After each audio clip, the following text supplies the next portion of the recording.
thousands of them, at any one of a number of dairies in and around Melbourne. From the farm to our front doorstep, milk is something we take very much for granted. We take so much of our food for granted. And of course, there's much more than milk which comes from the dairy farms of Victoria.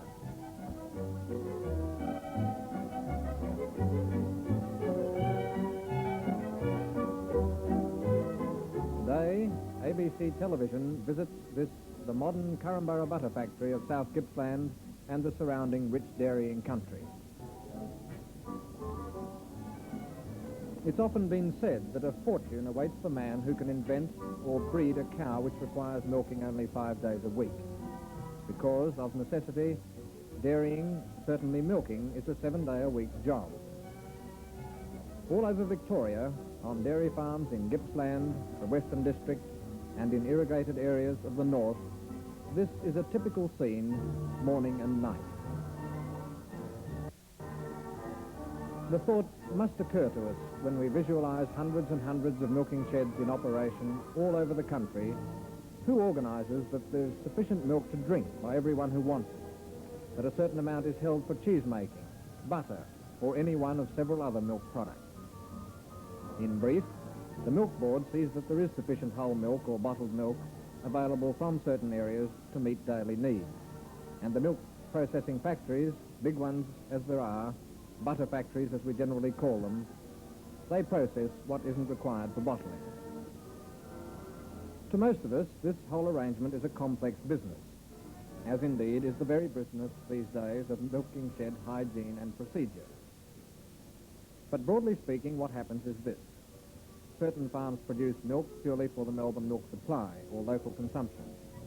Others concern themselves with producing cream, for butter making, for instance. And this all-important matter of cleanliness is, of course, carried from the farm to the factory.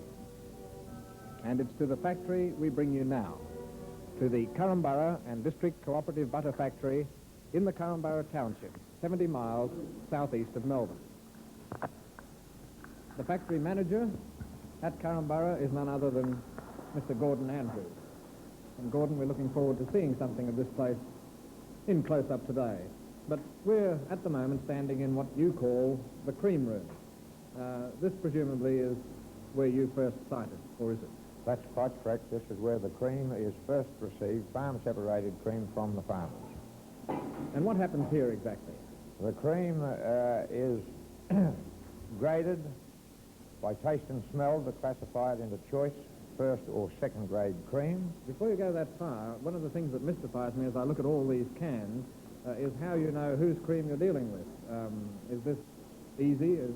Has every can a name on it or something? That's correct. Each can is labelled with the supplier's name and address, and the farmer unloads each consignment of cream in rotation as it comes in on this overhead gear.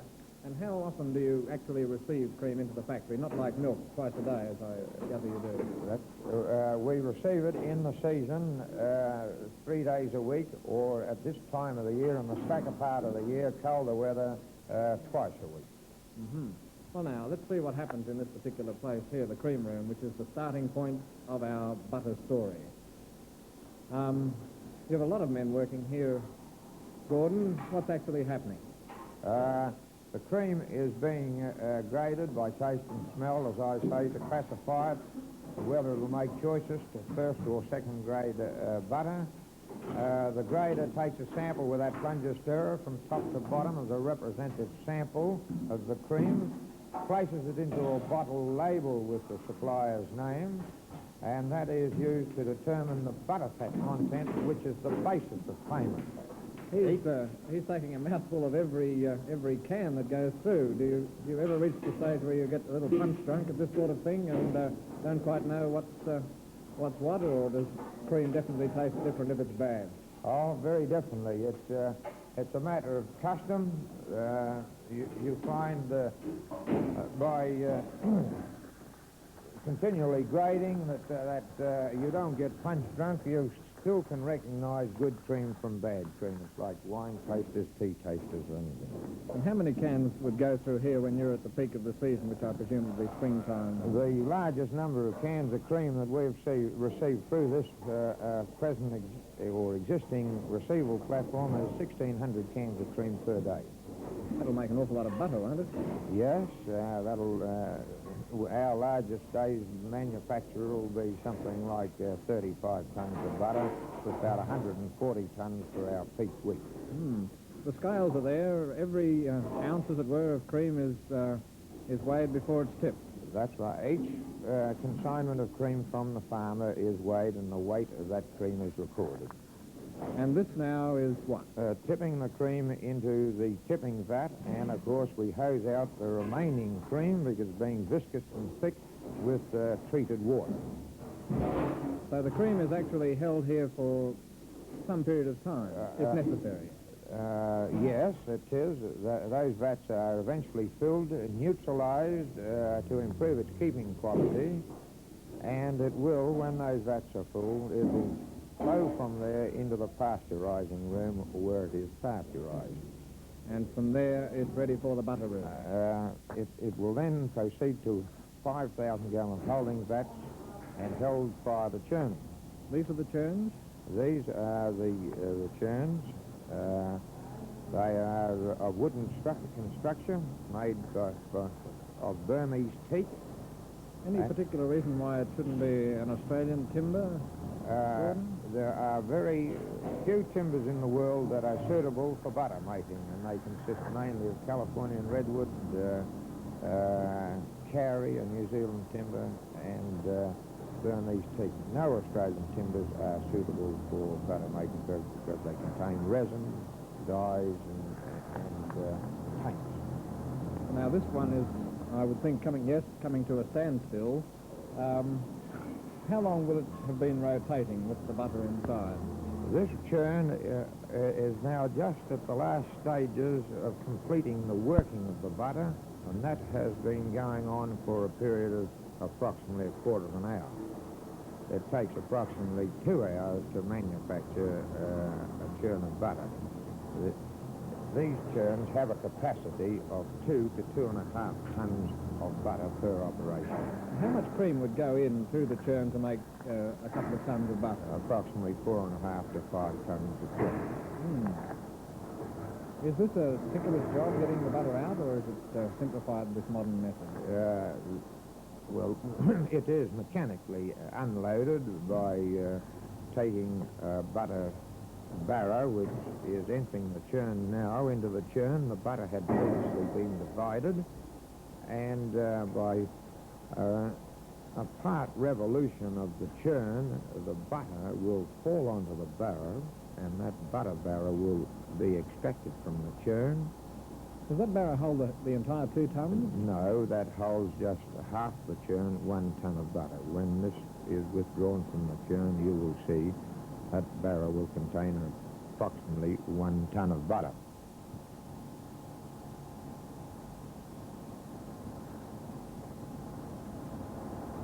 I noticed the wooden patters, the wooden bats, as we call them. Why always wood? Is this because of the tainting problem when you're handling butter? Wood has always been used in the past because the characteristics of the wood itself, it has pores which hold water, and when they are waterlogged, it prevents the butter from sticking to it. With metal, if you use metal, and metal is now coming in extensively into butter manufacture, it has to be prepared in a certain way, either specially treated or sandblasted, so that it will contain water and butter will not stick to it. Now, there's more than one churn in operation here, of course. Is it normal for you to have those 3 enormous churns operating at any one time, or does one sometimes do the job entirely for you? No, all the 3 churns will be in operation, and we bring them in, we set them going one after the other so that we can follow a sequence of manufacture and have continuity of production. That is, the ton of butter has been rolled from the butter barra onto a butter table. And that is then mobile to be taken to whichever packing plant it is required. Now, something's going on in number 2 churn here at the moment. Yes, number 2 churn has just been stopped. The butter maker has opened it. You can now see the butter in the grain form. The buttermilk has been withdrawn and the butter has been washed with the sterile water to wash out the remaining buttermilk, and now water and salt is added to that butter grain. This matter of salt, Gordon, it's always interested me. In Britain, I know they don't like salted butter too much. Is this just a matter of habit with eating, or is it for some real purpose in making butter that you actually add salt other than flavour? Salt is added also as a mild preservative. Customs have grown up in different countries where they prefer unsalted butter. We do manufacture large quantities of unsalted butter from time to time to be exported to various European countries and England. But in Australia, otherwise, most butters are salted, and in Australia, the salting is higher. Again, Australians prefer a highly flavoured butter, thus higher salt. Now, this butter maker, as you call him, is on the job at the 3rd churn now. He's put this into operation. What's the... That churn has just been filled with cream, and it is now set in motion at churning speed, which is approximately 20 revs per minute.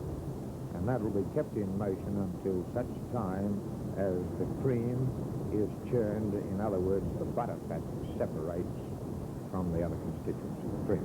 Is it possible for you, without stopping the churn, to have a look inside to see what's going on at any time?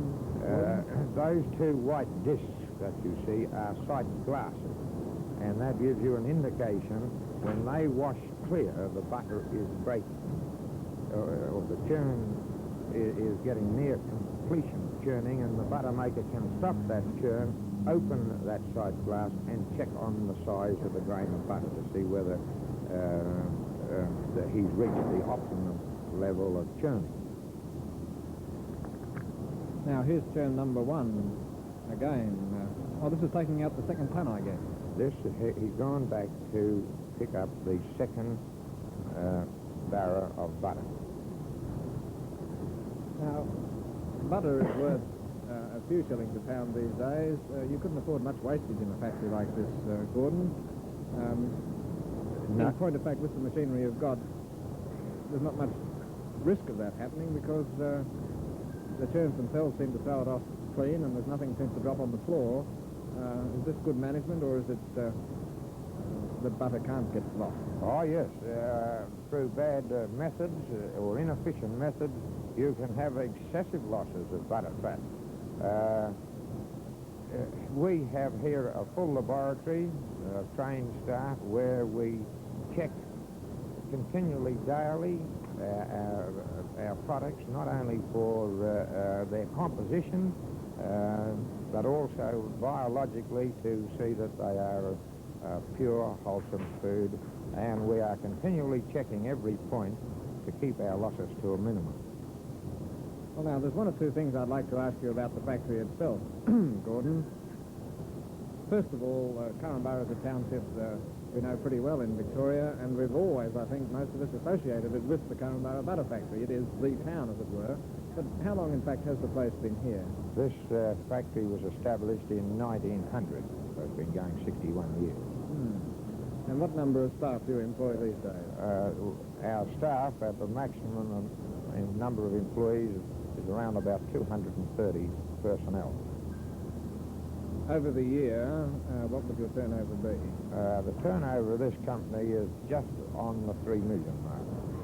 That's big money these days, isn't it? It's Big business. Now, this represents, you'll agree, the wealth, as it were, of the surrounding district. And I think it's true to say that the Korumburra district is one of the richest dairying pockets that there is in Victoria. What share of this rich dairying area do you cater for with this particular factory? Are you governed, or can you go anywhere for your cream or your milk? No, we can pick up milk or cream anywhere. We all our milk and cream comes from a very small area of only a radius of about 15 miles. We have approximately 700 suppliers, and we have a membership of about 2,800 people in the district that do business with this company. You said that you've got 700 suppliers. The furthest distance would be how far from Korumburra? The actual mileage around the road would still only be in the vicinity of around about 10 miles, 12 miles. In some cases, in a roundabout way, it would be about 17 miles per road. That must mean, surely, that the dairy farms around here are rather larger than normal. Not the farms, but the number of cows held on individual farms would be rather larger than normal. Yes, this district has the highest cow population of any shire in Victoria, and it is one of the smallest shires of Victoria.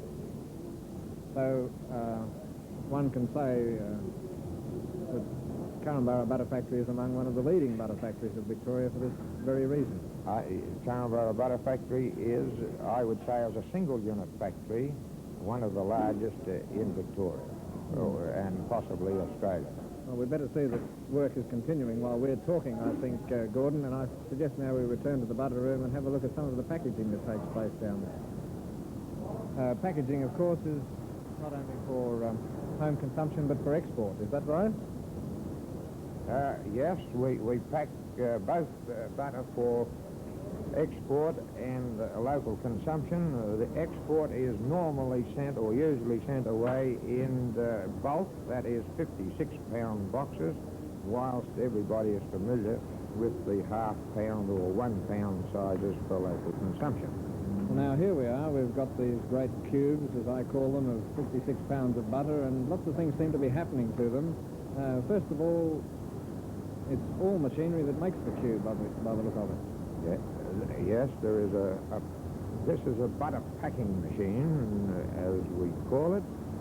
The coils in the machine force the butter through an extruder and run the butter out in a ribbon. Here she comes now, I think. Let's look at this. The operator is now running out a ribbon of butter.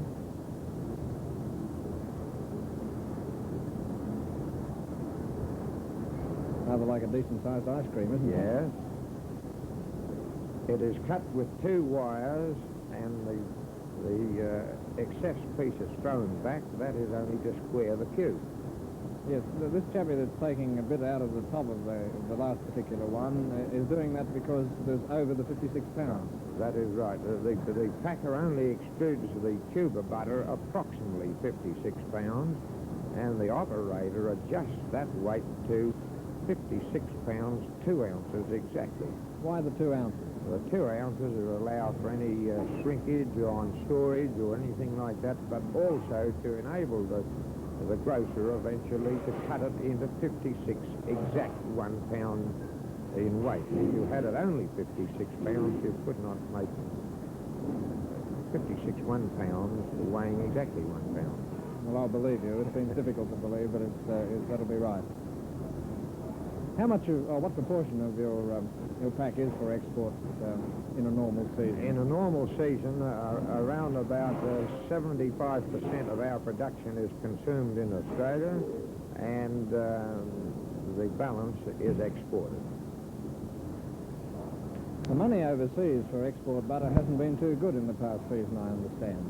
No, the overseas prices have been one of the lowest for a considerable number of years. And that has been brought about mainly by an overproduction of dairy produce in the Northern Hemisphere, hence oversupply of the market and reduction in price. Well, now, look, let's watch this chappie. This man intrigues me. Let's see what he does, and then you can tell us what it's all about. This is what we're calling finishing the butter.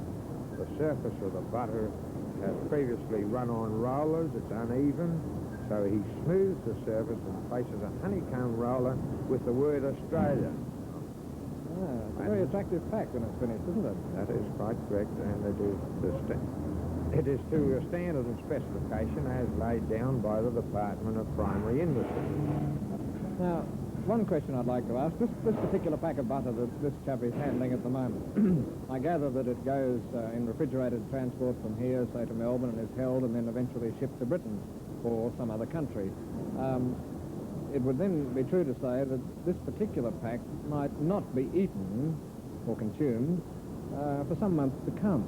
Now, does this affect the butter at all? No, this butter is specially made to stand up or by Australian manufacturing methods as different to continental manufacturing methods. Our butter is manufactured by such a process so that it will keep for 6, 8 or even 12 months without deterioration, provided, of course, it is kept in refrigeration. Let's have a look to see if we can see this Australia. There it is, upside down or back to front.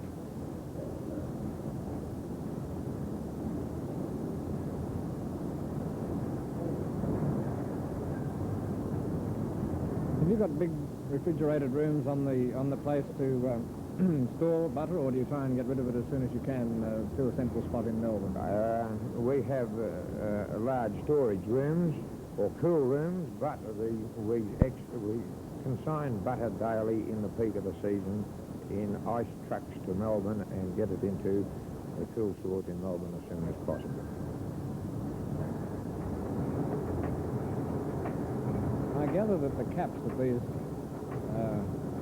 gentlemen are wearing is because you don't like to see the odd bit of hair floating around. That's right. Most food industries today, in high standard and as well as in hospitals, they like the hair covered because it can contain germs and bacteria which can fall into the product. And this butter is manufactured and packed without being touched by human hands.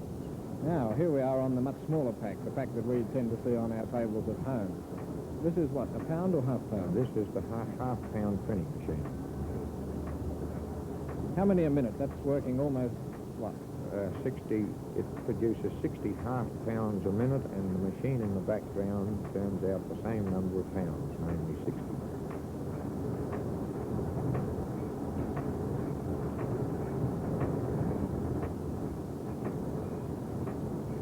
The thought occurs to me, from having seen at the very beginning the cream arriving in cans and being tipped, going through the churns to this very point at the end, which is the final pack, as it were, that the butter itself, unlike the pack which we see at the moment, is not handled at all by human hands. That's quite right. Would this be so in most butter factories, Gordon, or...? Yes, the aim is today, of course, to handle the human hands be kept away from all foodstuffs. Where a hand does go on to butter or anything, in this case you might see occasionally got a steadier block of butter on his shovel. He always wears a glove so that if he does touch it with his hand, it's not by the naked human hand. This chap is doing what? He's shoveling the butter from a butter barrel into the hopper of the printing machine. Oh. The coils in the printing machine again extrude that butter into a mold. The piston of the machine brings the molded pound or half pound of butter up to where it meets the wrapper, which is fed in from the other side of the machine, and that rotating disc picks up the first movement of the machine is putting the wrapper completely around the molded pound or half pound of butter, and the rotating portion folds all the ends in automatically, and you can see the completed half pound coming along the front conveyor. What time, knowing that cows are milked at early morning and afternoon normally, what time would your men usually start and finish work? The butter makers start at 6 o'clock in the morning, and the packers are always started 2 hours after them.